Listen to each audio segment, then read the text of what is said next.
Hey, my name is Ryan. I co-lead a meditation center here in Oklahoma City. I'm trying to bring a bit of the Dharma to the internet because I think that's a good place for it to be. So I've been talking about the Four Noble Truths. I've talked about the first three. Now we're moving on to this fourth noble truth, which is the path. So if you're with me thus far, and you kind of watched the first three, or you're cheating and you fast forwarded to the end, that's fine too. I'll give you a recap. First noble truth. Suffering exists. Life is difficult, but we tend to make it more difficult by adding additional suffering on top of our pain, usually in the form of constantly craving only pleasurable things to happen in our life, and then pushing away things that are causing discomfort. We do a bit of the ostrich thing, throw our head in the sand, and just forget anything is ever happening. So the Buddha said, third noble truth, this can be cured. He always used it in medical terms, symptoms, cause, prognosis, and then treatment, that kind of thing. But third noble truth is like, okay, yeah, this can be cured. You don't have to suffer in your life. How do we do that? That brings us to this fourth noble truth. If we get it. Yeah, there's pain. I add suffering on top. I get it. Repetitive craving. Sure. Yeah, it can be ended. How? That's the big deal. How? What do we do? And this fourth noble truth is funny because he wraps 8 things into this one truth, which I think is a bit of a ripoff because it's a lot more that we have to do, but whatever. We'll go with it. Yeah. Eightfold Path is this fourth noble truth. If you want to be free from suffering, you follow this Eightfold Path. I'm going to tell you in order. They come in like 3 little baskets that they put in. The first being the wisdom basket. So right understanding or right view, and then right intention. That's the wisdom basket. And then you have either the ethics or the conduct. I like conduct a little bit better. The conduct basket, which is right speech, right action, right livelihood. And then at the end, you have the meditation basket, which is right effort, it's right mindfulness, and right concentration. So there's the layout, yeah? But if you want to kind of see, okay, what does that mean for my life? This is a broad overview. I'm going to go in depth over all of these individually as the channel progresses. The first thing I need to think about, right? And let me disclaim before we get any deeper in here. This isn't a linear thing, right? It's not like you finish step 1 and then you move on to step 2, move on to step 3. All of these things have to be cultivated together, right? We're just kind of jumping in to this understanding, and the understanding fuels our intentions. The intentions fuel the way that we interact with the world, and then we reinforce that with our level of effort and mindfulness and concentration. They're all just kind of working together. He used it, I don't know if this was I don't know who did this. Let me just be clear. I don't know who did this, but somewhere along the way, they used this Dharma wheel, right? Or the Dhamma wheel. Dhamma is Pali, Dharma is Sanskrit, doesn't matter. But this wheel with 8 spokes. And he says if you have one of your spokes off, it's going to cause like a lilt, like a chichunk, right? Suffering. So you have to constantly keep your wheel maintained to keep that smooth balance, to keep that ease going in your life. Okay, so going back to the first, right? If I have right view, if I can see things clearly, if I have a right understanding for how things are, that's going to help me with all of these other steps. And namely, I think he talks about these 3 aspects of life, or problems, or situations, phenomenon, whatever you want to call it. Impersonal, not about me, right? I know that we like to make things about us a lot, but if you can kind of see things, it's like, okay, well, ultimately this is impersonal. And then you can see them as impermanent. This isn't going to last. Whatever situation's going on, whether it's pleasant, not going to last, no need to cling, or whether it's unpleasant, again, not going to last, no need to cling or push it away. It's going to go away on its own. Or this third thing, because of these first two things, they are impermanent, they are impersonal. Flip these two around if you want them to be in order. Because of these two, unsatisfactory. There's nothing to cling to that's going to give you an ultimate sense of happiness from something that is not about you and not permanent, right? So you have this understanding, and it changes the way that you view things that bring you pleasure. If you see the impersonal and the impermanent nature of things, you can start saying, oh, there's nothing there. It's empty. Okay? So we have this view about the way things are, and that's going to give us a little bit of insight on our intentions. It starts shaping our intentions, how we want to interact with the world. I don't want to cling. I don't want to push things away. I can just be with what is and let it arise, right? The intentions become more pure. They become more wholesome. And then we can kind of start seeing. Now, this is a great thing to start checking in as you're walking down the path. Even things that seem right can be wrong with the wrong intention. Giving someone compliments in order to receive compliments, right? You're just waiting for that shoe to drop. That's not an actual compliment, right? Okay, so wisdom, you have understanding or view, and you have intention. And you move on. As you start building this understanding of the world, you start building this intention for your life, that changes how you speak. That changes how you interact with people. It changes your actions because you want to have these wholesome interactions with people. We want to build people up, right? We don't want to break people down. We don't want to cause division. We don't want to use our time with empty gossip, right? Because just as these things that we're interacting with are impersonal and impermanent, so are we.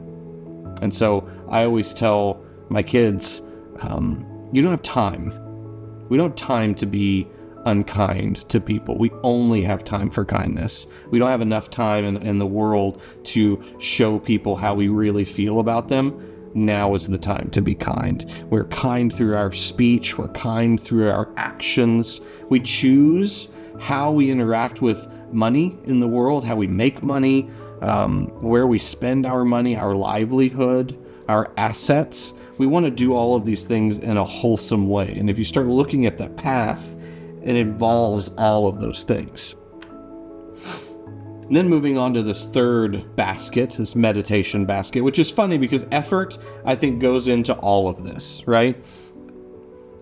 Whenever you hear the Eightfold Path, they talk about right speech, right action, right livelihood, right effort. It doesn't mean right as in true. This is not some sort of tablets down from the mountain kind of situation. This is right as in appropriate.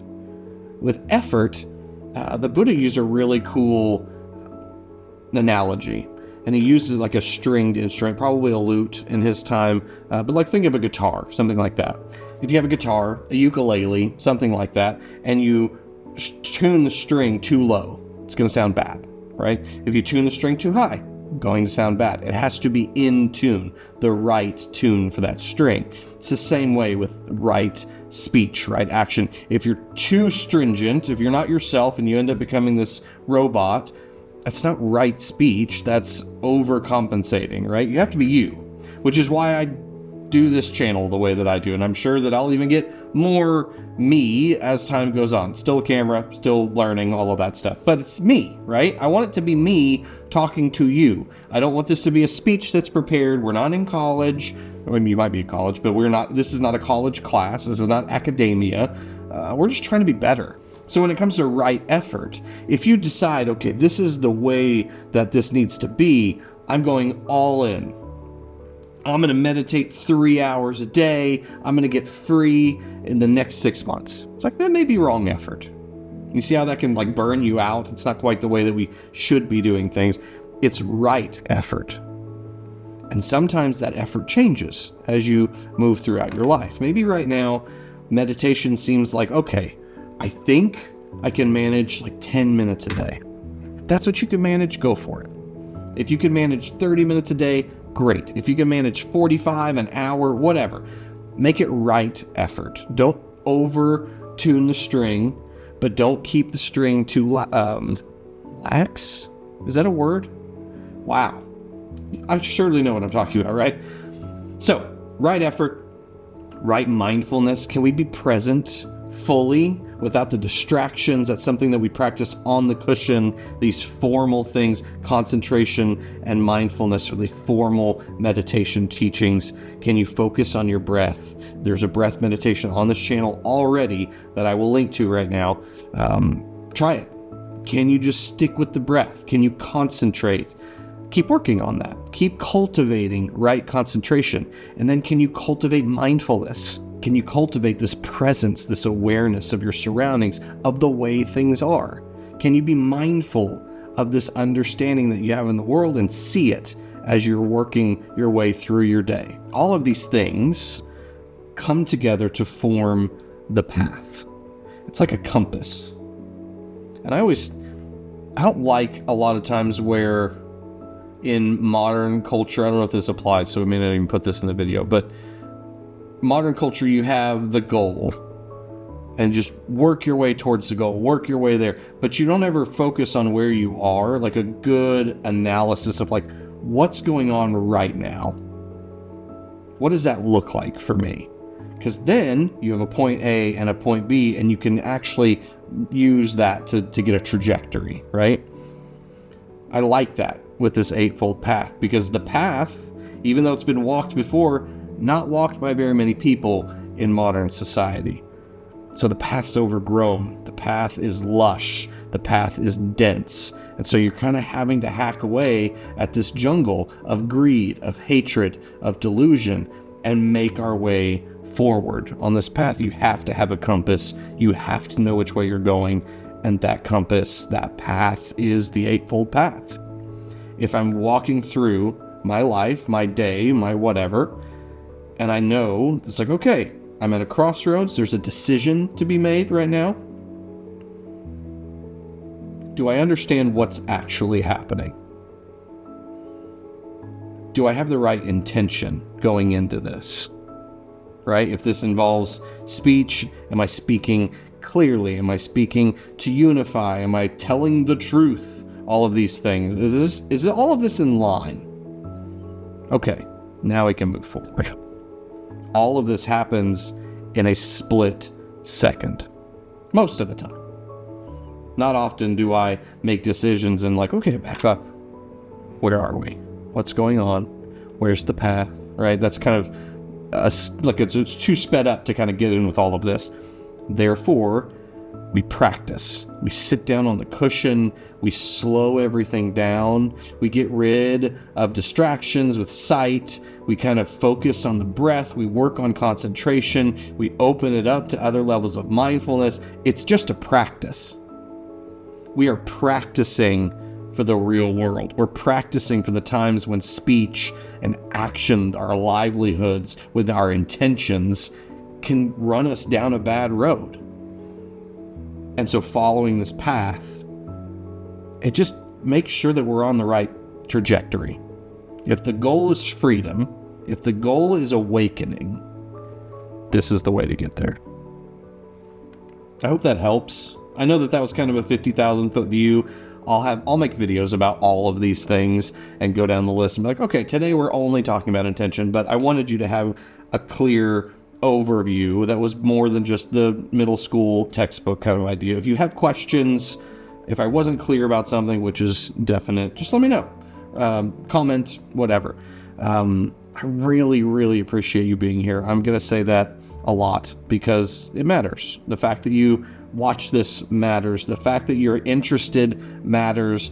And even more than all of that, right? I could ask you to like, I could ask you to subscribe, I could ask you to do all the things. Even more than all of that, I wish that you would practice this. If this is actually intriguing to you, if you feel like there's any sort of truth in these truths, use this. Use this to see what that mind comes up with, what that mind's response to certain things are, because this mind, not the same as that mind. It's going to come up with different things. Get to know it.